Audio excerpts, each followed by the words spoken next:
Hello, I'm John Hardy. I'm the author of this course and the owner of Faster Health and Fitness Limited, and I want to share with you the functional therapy course, give you a good example of the content running through the theme of the whole course, and tell you about Assess Coach Train, which I'm very excited about. I'm even more pleased to say comes with this sign up. So if we just start with the functional training course that we've designed for therapy is designed to fill the gap between the client being diagnosed and having a plan of action for the injury and the trainer picking up the client with all the subsequent weakness, lack of range, lack of power that comes when the client stops focusing on their physical goals, starts focusing on recovery. The idea is this is a perfect course for a chiropractor, a physical therapist, a physiotherapist, a personal trainer, a strength conditioning coach, and anyone who's in the movement industry. Massage therapists use this really well, Pilates trainers use this really well. It's a great course to give you an awareness of where everyone fits in the system and allow you to work together with them. Now the course is an 8-week course and it takes place on Google Plus and Facebook and on our own hosted website. We designed it so that it follows a natural flow that's easy to stay with and will land you in a place where you can finally say, I now have a process to work things out. This is not about getting you an unlimited amount of information to go and learn. This is about giving you a thought process that opens up an unlimited awareness of movement and allows you to start to realize how good you are as a trainer, therapist, movement expert, and how your experience makes you stand out from everyone else in your own techniques. Now, we do this by delivering 20 hours of online lectures, and 8 of those are on functional nutrition therapy delivered by Dr. Nick Studholme. The idea is that I want to give you a good background on recovery, and nutrition is an important part of recovery, and so we hired a functional nutrition doctor who also happens to be a highly sought after chiropractor and educator for chiropractors. He's also a director of Spark Motion, which was called Kinesio Capture, and is one of our group members in the course, so always there and available to speak to. We run with 100 students on our Facebook group already. We've got 30 of them have come over to our Google Plus group. As you join, you'll get to do both. We'll run one-to-one Google Hangouts if you find you're getting behind. We run one-to-group Google Hangouts each week that we record. We share them if you've missed them. Some of them we run live on YouTube so you can go watch them. But the idea is that you're going to get so much information here and it's going to be so specific to what you want to learn that no other course can really compete with content. The course is revolving, so every time we teach a new group, the new group bring a lot to the course, and they change our opinions or they broaden our horizons on techniques or anything to do with how you might get someone to recover quicker or a better understanding of an injury. And so each time the course improves, rather than then releasing it as a 2.0 version and getting you to pay again, we leave you in the course. So your course notes will naturally get updated and the course itself will keep revolving. Every sort of 8 weeks there'll be a break and then we'll start again, and you can be back in that course, or you could sit out and perhaps just do a week here and a week there. But the point is, once you're in, then we're going to look after you and keep you for as long as you want to be kept for. With continuing education, you tell us who you want to be registered with, and then we go out and work out how to do that for you. And during the 8 weeks of the course, we get registered and we write quizzes specifically for your awarding body to get you through. If that doesn't work, we help you petition for the extra hours by delivering anything you might need, like resumes, or maybe you need lesson plans, or just proof of the course material, or their guys need to go in and see the course material. Whatever you need, we work with you to help you get the continuing education in the field that you're trying to get to. With this course comes a 3-month with Spark Motion, and that's the analysis software we use to help us see movement. Now, to get into the nuts and bolts of the course is about trying to train someone who's carrying a diagnosed injury, who has a treatment plan for that diagnosed injury, whether that's done by you because you're qualified to do that, or whether that's done with an associate individual who's qualified to do that and you're working with them. The idea is that we work to try and make sure that the rest of the body doesn't deteriorate while that one injured site recovers. And so in order to do that, you need to know movement very well. So we work on this. There's going to be something happening in the injured area that's going to prevent a certain motion. And that certain motion at one part of the body will then have a knock-on effect across the rest of the body. It will change the way the client decides to move. So there'll be a skill shift. The skill shift will start as kind of neurological, but it could end up being structural if we don't do something with it. And that shift potentially can cause problems in the future. And maybe it doesn't, but we're just trying to bulletproof our client. So the idea is that there's 5 different ways of getting motion at a joint, which are all sort of detailed there. And from those 5, what we're trying to do is say, well, which ones can we use to get a body to move in the way we want it to move, but at the same time protect the injured site that we've got somebody working on. And so an example here might be this. We might have Achilles tendinopathy going on. Basically, there's an injury. It's been diagnosed. I'm a trainer. I'm a strength conditioning coach, you could say, a performance trainer. So the specifics of this for me would be, I just need to know, stay away from, and I'd be given motions, and maybe they'd relate to the muscles, and I go to my muscle function and say, I've just got to stay away from dorsiflexion. It's just got to be what I do. So I tap into my movement skills, and I know that these are all my different dorsiflexions. So I put them together and think, well, when do they happen? It seems to me to jump out that that's a front foot and back foot of gait kind of scenario. So that means both hips are going to be lacking motion, and the hip on the side of the injury more so, and that might cause some different rotations at the pelvis to normal, and that might require the rest of the body to adapt around there. But what might be a good place to go first is say, well, let me go to the hips and say, I probably need to make sure the hips regularly feel all these motions at an end range, at a shortened range, under pace, under load, just to make sure that the client keeps the skill and the conditioning that goes with the skill, keep those levels up. So we look at this and we say, well, how can I be the expert on everything that happens at the hips? Well, in the industry, we're taught that there's 3 planes, and you move in flexion or extension in the sagittal, abduction or adduction in the frontal, internal or external rotation in the transverse.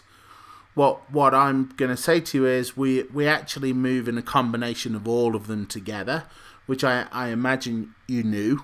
And it's more like a projection. We project you more in the sagittal plane, but there's still some frontal and transverse resultant action in that joint.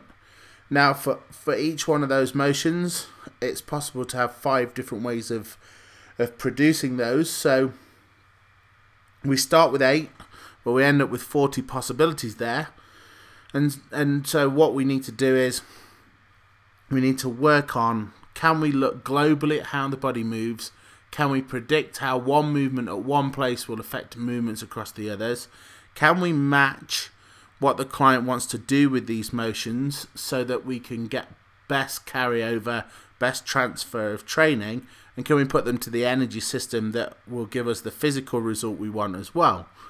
So you've got to get pretty good at movement. Now really, by the end of this course, you can produce all these 40 movements at the hip, and you can have all variations on the 40.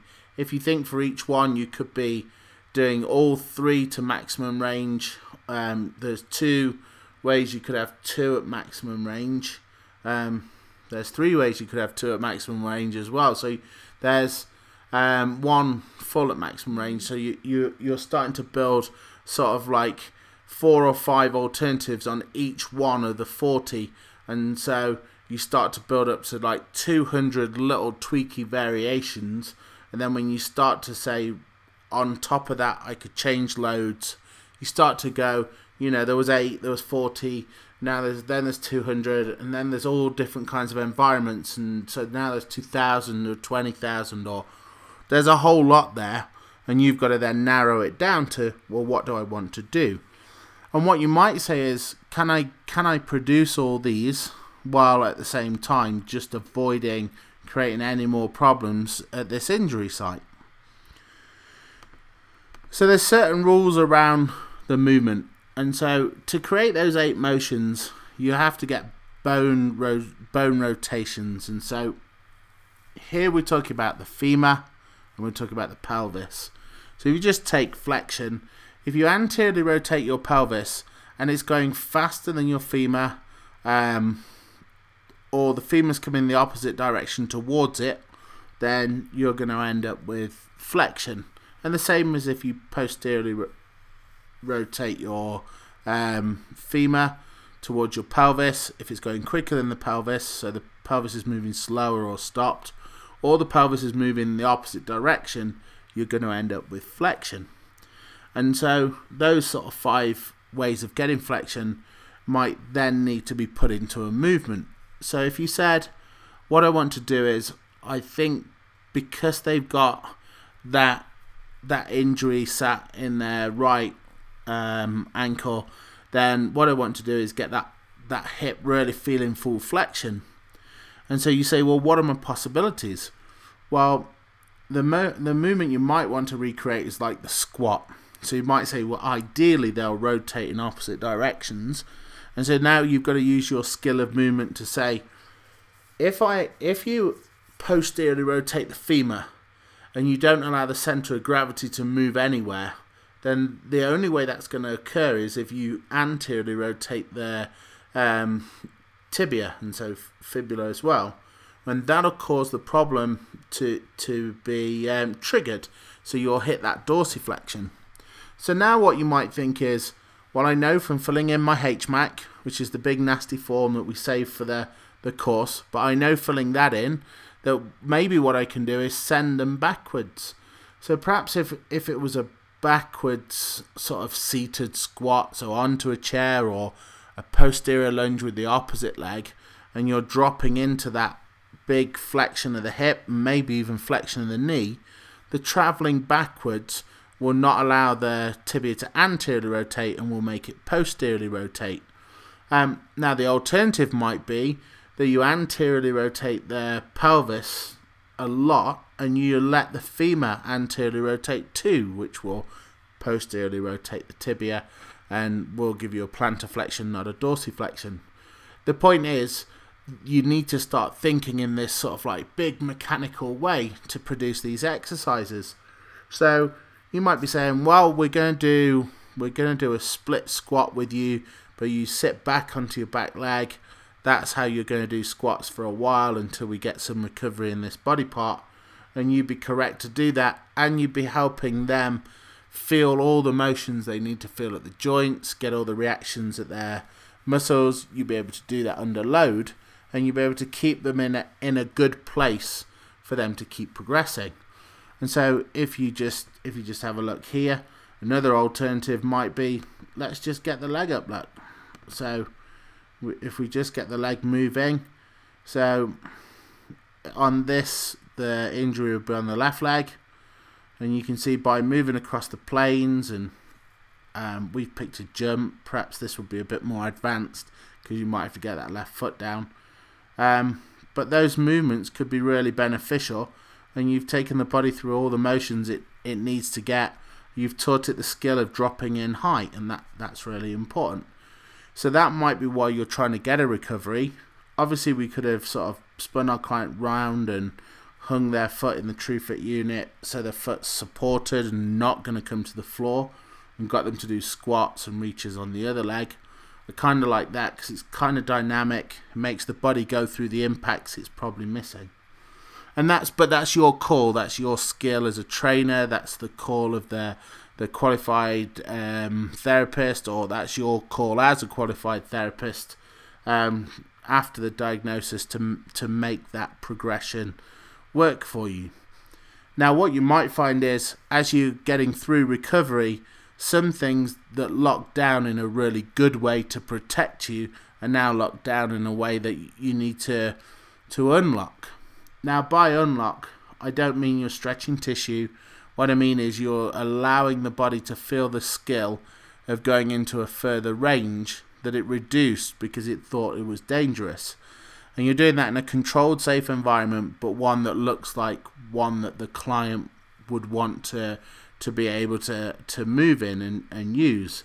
So here, for example, we're saying, well, now what's happening is they locked up their whole foot and limped, and now they're starting to get through dorsiflexion, but their midfoot is still locked up.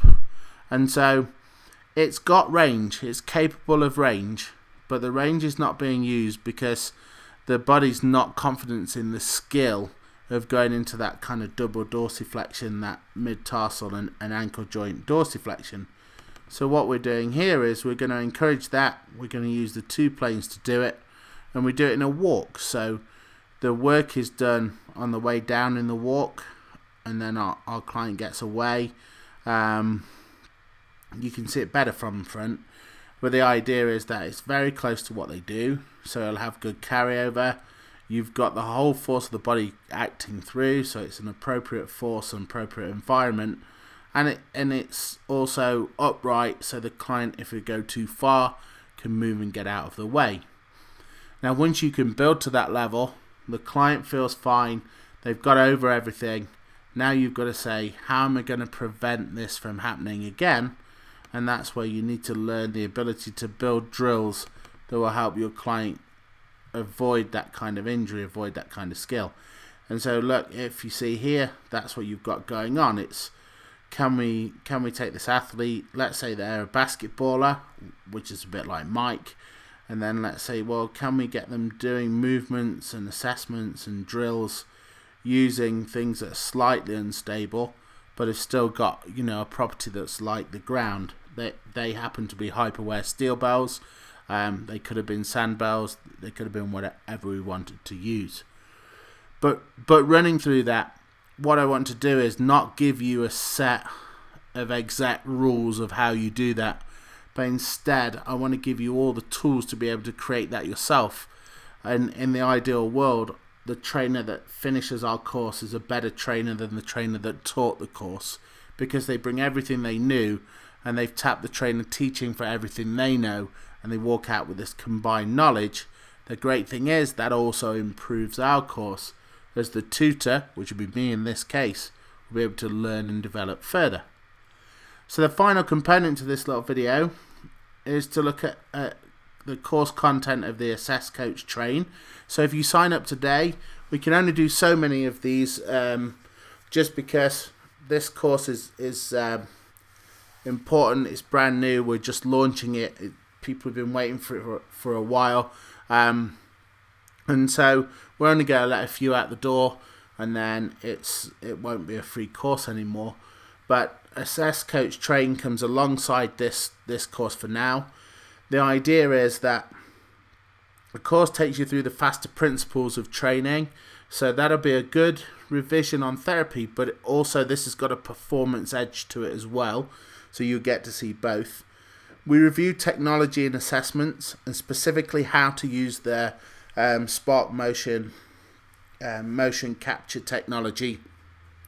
That's a really important part of what we do, because when we're building assessments, and certainly when we're building assessments for people who are in more of a performance field, we need to know that we can see fatigue patterns.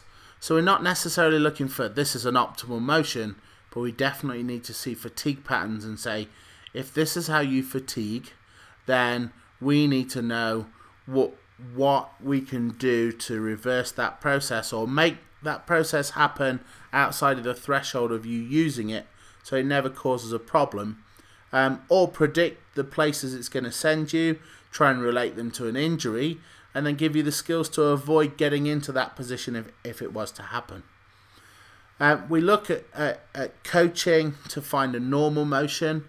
So Faster looks at research regularly, and we would have said 5 years ago look for symmetry, and we would have said 3 years ago symmetry is kind of important, but it's not the be all and end all. And now we'd say symmetry is really nothing. Look for your client's ability to produce results in a way that makes anatomical sense. So, you know, there's certain rules of the joints, and as the joints move, you need to know that the individual's joints follow those rules. For example, if you're expecting, if you see the whole body rotate right, you see that the eyes, the arm, the shoulders rotate right, and for no reason at all, the right leg collapses in and pushes forward to try and rotate left, that might be a little flag to say there's something going on there we're not sure about. So we kind of coach to find normal, and then we coach to help the client become aware of good technique. So we're not delivering instruction, but we're using visual feedback to help the client realize what it looks like when it's good, how it feels when it's good, and to know it's their good, not our assumption of good.